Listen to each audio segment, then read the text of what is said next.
आणखी एक असा एक जाता जाता एक प्रश्न आहे की इन्कम टॅक्स रिफंड विषयी प्रश्न आहे जो बऱ्याच जणांना नेहमी सतत पडतो की इन्कम टॅक्स रिफंड लवकर मिळण्यासाठी नेमकं काय केलं पाहिजे किंवा नेमकी कोणती खबरदारी केली पाहिजे की बऱ्याच जणांना हा सातत्यानं पडणारा प्रश्न आहे, तर त्याविषयी आपण काय सांगू? खूप जणांचा प्रश्न असाच असतो की इन्कम टॅक्स रिटर्न फाईल करतात, लगेच 1 महिन्यानंतर विचारतात की आमचा रिफंड आला नाही, काय झालं. इन्कम टॅक्स रिफंड लवकर येण्यासाठी करदात्यांनी स्वतःहून खबरदारी घेतली असली पाहिजे. बऱ्याच वेळा आम्ही असं बघतो की स्वतः काहीतरी इन्कम टॅक्स रिटर्न भरतात आणि ते चुकीचं भरलं जातं, तर त्याच्यामुळं त्यांचा रिफंड मिळू शकत नाही. जेणो काम तेणो छायो, दुजा करेसो गोता खायो, असं आपण ऐकतो. त्याचं काम त्यांनीच करायचं आहे. इन्कम टॅक्स रिटर्न तुम्हाला जर माहीत असतील, त्याचे प्रोव्हिजन्स माहीत असतील तर स्वतः भरा, चालेल. पण तुम्हाला तेवढं अपडेशन असेल, तुमचं तेवढं नॉलेज नसेल तर तुम्ही तुमच्या संबंधित कन्सल्टंट किंवा वकिलांशी सल्ला करून तुम्ही रिटर्न भरू शकता. रिटर्न प्रत्येक गोष्टीतनं नीट भरणं आवश्यक आहे. रिटर्न मध्ये पॅन कार्डचा पॅन नंबर जरी चुकला तरी रिफंड तुम्हाला लवकर मिळणार नाही. तुम्ही बँक अकाउंट डिटेल देणं आजकाल बंधनकारक केलेलं आहे. जर बँक अकाउंट मध्ये तुमचा अकाउंट नंबर, बँकेचं नाव, बँकेचं ब्रँच आणि MICR कोड, ज्याला आपण मायकर म्हणतो, MICR कोड हा टाकणं बंधनकारक आहे. या सगळ्या गोष्टी तुम्ही व्यवस्थित टाकल्या असतील, ई फायलिंग जर लवकर त्याचं केलं असेल, तर आजकाल आपण बघतोय की इन्कम टॅक्स डिपार्टमेंट सुद्धा लवकरात लवकर रिफंड देण्याची प्रोसेस चांगली चालू झालेली आहे. ती कौतुकास्पद आहे. 4 ते 6 महिन्यामध्ये जर ई फायलिंग तुम्ही केलं असेल तर तुमचा रिफंड येण्यास काहीच हरकत नाही. पण तुम्ही या सगळ्या गोष्टी रिफंडच्या बाबतीमध्ये लक्षात घेतलेल्या पाहिजेत. 238 सेक्शन पासून 239-40 या सेक्शन मध्ये रिफंडच्या प्रोव्हिजन्स दिलेल्या आहेत. जर एवढं करून सुद्धा जरी रिफंड तुमचा व्यवस्थित आला नाही तर तुम्ही आयकर नियम 41 फॉर्म 30 द्वारे तुम्ही ते रिफंडसाठी अर्ज करू शकता. अर्ज करून सुद्धा जरी रिफंड आला नाही तर मग पुढे बरेचसे त्याच्यामध्ये तुम्हाला रेमेडीज, उपाय सांगितले गेलेले आहेत. माहितीच्या अधिकाराखाली सुद्धा तुम्ही विचारू शकता का रिफंड लवकर आला नाही.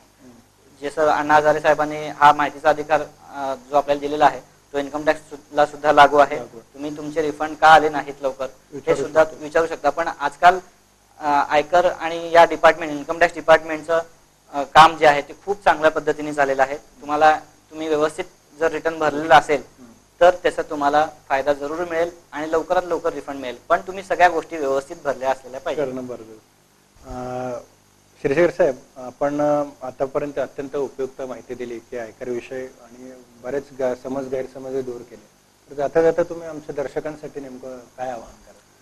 दर्शकांसाठी मी हेच सांगेन, माझ्याकडं आत्तापर्यंतच्या माझ्या प्रॅक्टिसमध्ये बऱ्याच वेळा लोक विचारत असतात की आमचा कर एवढा येतो, आमचं उत्पन्न एवढं येतं, पण आम्ही एवढा कर भरू का, थोडासा कर कमी भरला तर चालेल का, असे प्रश्न विचारत असतात. पण आम्ही त्यांचं उत्तर नाही या स्वरूपातच देतो.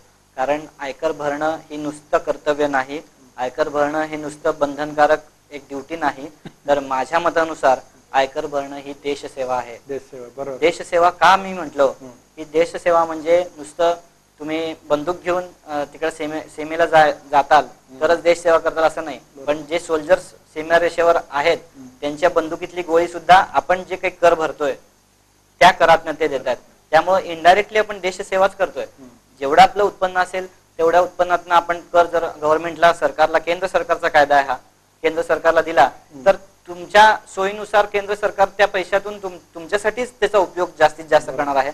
त्यामुळं माझं दर्शकांना आणि करदात्यांना असं सांगणं असेल की या आयकराला किंवा कराला नुसतं एक बर्डन असं समजू नका, पण एक देशसेवेचा आणि एक चांगल्या जबाबदारीचा लक्षण समजा आणि जेवढा आपला आयकर येतोय तेवढा वेळेमध्ये आणि कर न चुकवता व्यवस्थित भरा, असं मी दर्शकांना जरूर सांगू इच्छितो. निश्चितच खूप चांगलं आवाहन तुम्ही केलेलं आहे. आयकर भरणं म्हणजे ही एक देशसेवाच आहे आणि सर्वांनी आयकर भरून आपली देशसेवा या माध्यमातून करावी असंही आवाहन आम्ही या ठिकाणी करतोय. श्रीशेखर साहेब, आपण इथं आलात आणि एक चांगल्या पद्धतीचा संवाद साधून आयकर विषयक चांगली माहिती आमच्या सर्व दर्शकांना दिला, त्याबद्दल इन परिवाराच्या वतीनं मी आपला मनपूर्वक आभारी आहे. धन्यवाद.